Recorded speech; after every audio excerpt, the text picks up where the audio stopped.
জানিয়ে দিব আজকের বাংলার চাঞ্চল্যকর সংবাদ। শুরুতেই সংবাদ শিরোনাম। ক্রমশ মিলছে সবুজ সংকেত, দেশে ফিরছেন শেখ হাসিনা। কি ভাবছে বিএনপি সরকার, থাকছে প্রতিবেদনে। দিল্লির বার্তা নিয়েই ঢাকায় ট্রাম্পের দূত, বড় খেলা শুরু ঢাকায়, থাকছে প্রতিবেদনে। খলিলুরের খেলায় বিএনপির গলার কাটা ইউনূস, যুক্তরাষ্ট্রের চুক্তিতে ফাঁপড়ে বাংলাদেশ, থাকছে প্রতিবেদনে।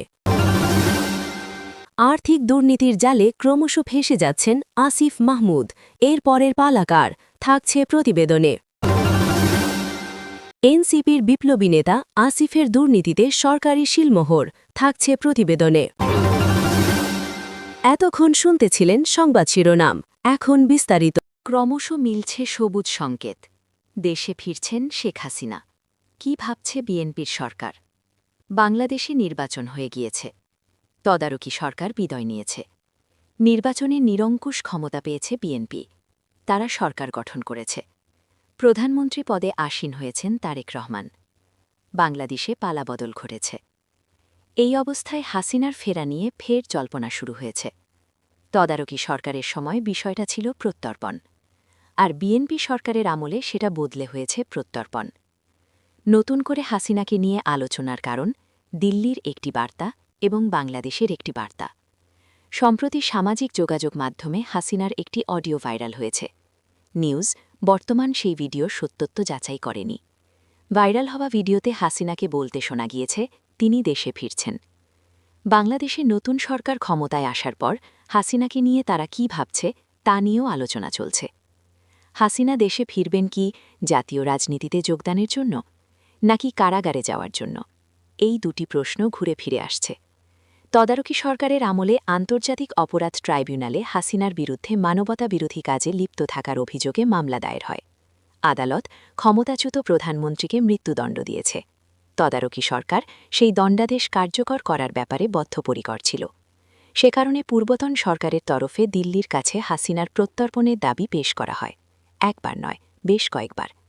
দিল্লি যে ঢাকার দাবি পূরণ করবে না সে বিষয়ে নিশ্চিত ছিল রাজনৈতিক বিশ্লেষকেরা। কার্যক্ষেত্রে সেটাই হয়েছে। দিল্লির আরও একটি দাবি ছিল নির্বাচন। এই দাবি শুধু দিল্লির নয়, এই দাবি ছিল আন্তর্জাতিক মহলের। বলা হয়েছে সেই দাবির কাছে নথি স্বীকার করতে বাধ্য হন পূর্বতন সরকার প্রধান। যদিও এই নির্বাচন নিয়ে সন্দেহ রয়েছে। বলা হচ্ছে এটা আসলে সাজানো নির্বাচন। কে ক্ষমতায় আসবে তা আগে থেকেই তৈরি করা ছিল। দরকার ছিল একটা সরকারি সিলমোহরের। ভোটের মধ্যে দিয়ে সেই সিলমোহরের ব্যবস্থা করে নিয়েছেন পূর্বতন সরকার। ক্ষমতায় পরিবর্তনের পর হাসিনার ঘরবাপসি নিয়ে নতুন করে চর্চা শুরু হয়েছে। কোনো কোনো প্রান্ত থেকে বলা হচ্ছে তারেক রহমানকে বাংলাদেশে ফিরতে পেরেছেন শর্ত সাপেক্ষে। শর্ত ছিল প্রধানমন্ত্রী হওয়ার পর তার প্রথম দায়িত্ব হবে ক্ষমতাচ্যুত প্রধানমন্ত্রীকে সসম্মানে ঘরে ফিরিয়ে আনা। অনেকে বলছে শেখ হাসিনা দেশে ফিরলে তাকে পড়তে হবে ফাঁসির দড়ি, কারণ তিনি মৃত্যুদণ্ডে দণ্ডিত একজন আসামি। অপরাধে একটা নয়, একাধিক। সেই সব অপরাধের অভিযোগে বেশ কয়েকটি মামলা হয়েছে। অধিকাংশ মামলার রায় হাসিনাকে মৃত্যুদণ্ডে দণ্ডিত করেছে। শেখ হাসিনা রাজনীতিবিদ হিসেবে যে বিচক্ষণ তা নিয়ে কোনো সন্দেহ নেই। হাসিনা যেমন আমেরিকার সঙ্গে সম্পর্ক ঠিক রেখেছেন, সম্পর্ক রেখে গিয়েছিলেন রাশিয়া ও চীনের সঙ্গেও। আর ভারতের সঙ্গে তার সম্পর্ক কেমন ছিল তা আর নতুন করে বলার দরকার পড়ে না। চীনের সঙ্গে মসৃণ সম্পর্কের কারণে পদ্মা সেতু নির্মাণে ওই দেশের সাহায্য নিয়েছিলেন। আবার রাশিয়ার সঙ্গে সুসম্পর্কের কারণে পদ্মা পাড়ে তৈরি হয়েছিল পরমাণু কেন্দ্র। হাসিনা সরকারের বিরুদ্ধেও ছিল বিস্তর অভিযোগ। সেই অভিযোগের বিস্ফোরণ জুলাই অভ্যুত্থান, এমনটাই মনে করে রাজনৈতিক বিশ্লেষকদের একাংশ। ইউনূসকে কেন্দ্র করে বাংলাদেশবাসীর মনে এক ধরনের প্রত্যাশা তৈরি হয়েছিল, যদিও তিনি তাদের সেই প্রত্যাশা পূরণ করতে পারেননি। সম্প্রতি শেখ হাসিনার একটি অডিও ভাইরাল হয়েছে। ভাইরাল হওয়া অডিওতে তাকে বলতে শোনা গিয়েছে দেশে তিনি ফিরছেন। তিনি এও বলেন নতুন একটি সরকার বাংলাদেশ শাসন করছেন, দেশবাসী তাদের শাসন দেখুক। তারা বিচার করুক কোন সময়টা ভালো ছিল, হাসিনার আমল না বর্তমান সময়। তখনই তিনি দেশে ফিরবেন বলে অডিও বার্তায় জানিয়েছেন হাসিনা। ফাঁসির আদেশকে তিনি তোয়াক্কা করবেন না, তবে কতদিন এই সরকারের শাসন দেখার জন্য দেশবাসীকে বলেছেন সেটা কিন্তু অস্পষ্ট।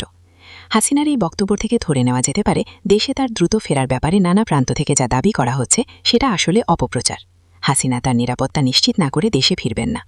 এখন প্রশ্ন হলো হাসিনাকে নিয়ে তারেক রহমান সরকার কি ভাবছে। এখনও পর্যন্ত এই সরকারের নেওয়া পদক্ষেপ কিন্তু হাসিনার প্রত্যাবর্তনের অনুকূল পরিবেশ তৈরির ইঙ্গিত দিচ্ছে। দিল্লির বার্তা নিয়েই ঢাকায় ট্রাম্পের দূত, বড় খেলা শুরু ঢাকায়। ঢাকা সফর করছে পল কাপুর।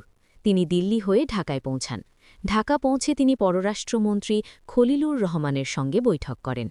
যুক্তরাষ্ট্রের রাষ্ট্রদূত ব্রেন্ট টি ক্রিশ্চেনেন সহ একটি প্রতিনিধি দল জ্বালানি মন্ত্রণালয়, বাণিজ্য মন্ত্রণালয় ও পররাষ্ট্র মন্ত্রণালয়ে বৈঠক করেন। মঙ্গলবার রাতে 2 দিনের সফরে ঢাকা পৌঁছান পল কাপুর। ঢাকায় তিনি স্বীকৃত প্রতিটি রাজনৈতিক দলের সঙ্গে বৈঠক করেন। তারেক রহমান প্রধানমন্ত্রী হওয়ার পর ঢাকা এলেন ট্রাম্পের বিশেষ দূত পল কাপুর। কোনো গণমাধ্যমে বলা হচ্ছে, ইউনুস আমলে হওয়া বাংলাদেশ আমেরিকা চুক্তির বিষয়ে কথা বলতেই ঢাকায় এসেছেন পল কাপুর। পররাষ্ট্র মন্ত্রণালয়ের বৈঠক শেষে ড খলিলুর রহমান সাংবাদিকদের বলেন, বৈঠক হয়েছে ফলপ্রসূ। এছাড়া এই বৈঠক নিয়ে বিস্তারিত কিছু জানা যায়নি।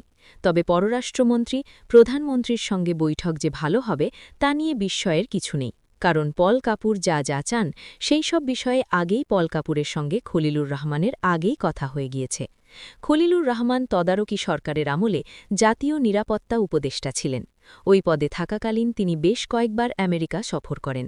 সেই সফরেই খলিলুরের সঙ্গে চুক্তির বিষয়ে কথা হয়েছে বলে রাজনৈতিক মহলের একাংশ মনে করছে।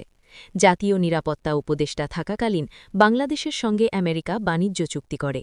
পল কাপুর শুধু বাণিজ্য চুক্তি নিয়ে আলোচনা করতে ঢাকায় আসেননি। এই নিয়ে কোনো সন্দেহ নেই যে কাপুরের ঢাকার সফরের অন্যতম উদ্দেশ্য দ্বিপাক্ষিক বাণিজ্য বৃদ্ধি। পাশাপাশি তিনি আঞ্চলিক নিরাপত্তা এবং ভূ-রাজনৈতিক নীতি নির্ধারণেও অত্যন্ত গুরুত্বপূর্ণ ভূমিকা পালন করেন। সুতরাং বাংলাদেশের অভ্যন্তরীণ রাজনীতি, বাংলাদেশের সঙ্গে প্রতিবেশী দেশগুলির সম্পর্ক, ভূ-রাজনৈতিকভাবে বাংলাদেশের কৌশল নির্ধারণে মার্কিন যুক্তরাষ্ট্র কী চায় সেসবের নিরিখে পল কাপুরের ঢাকা সফর বিশেষ তাৎপর্যপূর্ণ। তার সফর নিয়ে অনেক দিন ধরেই আলোচনা হচ্ছিল। ট্রাম্প প্রশাসনের শীর্ষকর্তা পদ্মাপাড়ের নতুন সরকার গঠনের পরেই বাংলাদেশ এলেন। ফলে বাংলাদেশের জাতীয় রাজনীতিকে অন্তর্ভুক্তিমূলক করার বিষয়ে তিনি কী মত দেন তা নিয়েও কিন্তু কৌতূহল তৈরি হয়। মনে রাখা দরকার, সদ্য সমাপ্ত ত্রয়োদশ জাতীয় সংসদ নির্বাচনে কিন্তু আওয়ামী লীগ অংশগ্রহণ করতে পারেনি। তাদের ওপর পূর্বতন সরকার জারি করে নিষেধাজ্ঞা, যা আজও বহাল। হাসিনা কিছুদিন আগে হওয়া দলের ওয়ার্কিং কমিটির বৈঠকে সুস্পষ্টভাবে বলেছেন, তদারকি সরকারের আমলে জারি হওয়া নিষেধাজ্ঞা এখন তামাদি হয়ে গিয়েছে। যদিও বিএনপির তরফে এখনও এই নিষেধ নিয়ে অবস্থান স্পষ্ট নয়। তবে তারেক রহমান সম্প্রতি একটি গণমাধ্যমকে দেওয়া সাক্ষাৎকারে জানিয়েছিলেন, তিনি কোনো রাজনৈতিক দলকে নিষিদ্ধ ঘোষণার পক্ষপাতী নন। পল কাপুরের ঢাকা সফর নিয়ে কৌতূহল তৈরির আরও বড় কারণ বাংলাদেশের রাজনৈতিক দলগুলির সঙ্গে তার সম্ভাব্য বৈঠক। তিনি কোন রাজনৈতিক দলের সঙ্গে বৈঠক করেন তা নিয়েও নানা জল্পনা তৈরি হয়। বাণিজ্য চুক্তির বিষয়টি ইউনুস আমলেই ফয়সালা হয়ে গিয়েছে। যুক্তরাষ্ট্রের সঙ্গে বাণিজ্য চুক্তি নিয়ে এক প্রশ্নের জবাবে পররাষ্ট্রমন্ত্রী বলেন, এই চুক্তি হুট করে নির্বাচনের 3 দিন আগে হয়নি। 1 বছর আগে আমরা বাণিজ্য ঘাটতি নিয়ে কথা শুরু করি। এপ্রিল থেকে জুলাই পর্যন্ত টানা আলোচনা চলে। চুক্তিতে এন্ট্রি ও এক্সিট ক্লজ আছে উল্লেখ করে তিনি বলেন, নোটিফিকেশন না হওয়া পর্যন্ত এটি কার্যকর হয় না এবং চাইলে 60 দিনের নোটিশে বেরিয়ে আসা যায়। সুতরাং আমরা বাংলাদেশকে কোনো বিপদে ফেলিনি। ভিয়েতনাম, কম্বোডিয়া বা ইন্দোনেশিয়ার চুক্তির ভাষা খেয়াল করলে দেখবেন আমরা ভালো অবস্থানে আছি। এই চুক্তি বাংলাদেশ ফার্স্ট নীতির সঙ্গে মোটেও সাংঘর্ষিক নয়। মধ্যপ্রাচ্য পরিস্থিতি নিয়ে আলাপ হয়েছে জানিয়ে মন্ত্রী বলেন, আমি তাদের জানিয়েছি যে ইতিমধ্যে 2 জন বাংলাদেশি মারা গেছেন, 7 জন আহত হয়েছেন। এই যুদ্ধ দীর্ঘায়িত হলে এই সংখ্যা বাড়তে পারে। একই সঙ্গে আমাদের মতো দেশে এই যুদ্ধের যে প্রতিক্রিয়া হবে সেটা বহন করা দুঃসাধ্য। যত দ্রুত সম্ভব আলোচনার মাধ্যমে কূটনীতিকে একটা সুযোগ দিয়ে সংঘাত সমস্যা যেন সমাধানের প্রচেষ্টা করেন সেটা বলেছি।